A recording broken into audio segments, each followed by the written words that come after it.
आप देख रहे हैं वासुदेव ब्रेकिंग न्यूज़। जी, मुस्लिम लीग नून के सीनियर रहनुमा हैं राना सनाउल्लाह साहब।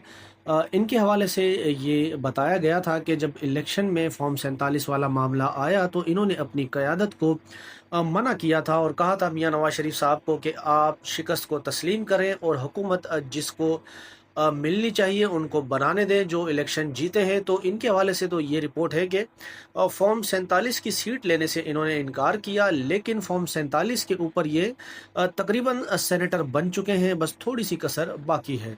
राना सनाउल्लाह साहब मुशीर भी हैं, सेनेटर भी हैं।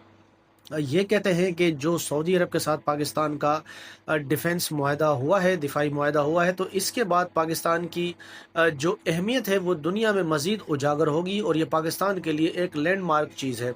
उसके अलावा उन्होंने कहा कि मुस्लिम दुनिया में जहाँ कहीं भी किसी मुसलमान मुल्क के साथ ज़्यादती हो रही होगी तो फिर जो ये मुस्लिम वर्ल्ड एक पावर बनने जा रही है, तो अब ये हम इस चीज़ का नोटिस लेंगे, ऐसा कहना है राना सनाउल्लाह साहब का। जबकि दूसरी खबर मोहम्मद मालिक साहब सीनियर तज्ज़िया निगार हैं, वो कहते हैं कि शहबाज शरीफ साहब का जो इस्तकबाल सऊदी अरब में हुआ है, चाहे उनके आगे आप 16 जहाज़ उड़ा लें या 18 जहाज़, इससे कोई फ़र्क नहीं पड़ता। देखना ये है कि इस मुआहदे के बाद से पाकिस्तान की मईशत उड़ती है या नहीं, ये ज़्यादा ज़रूरी है।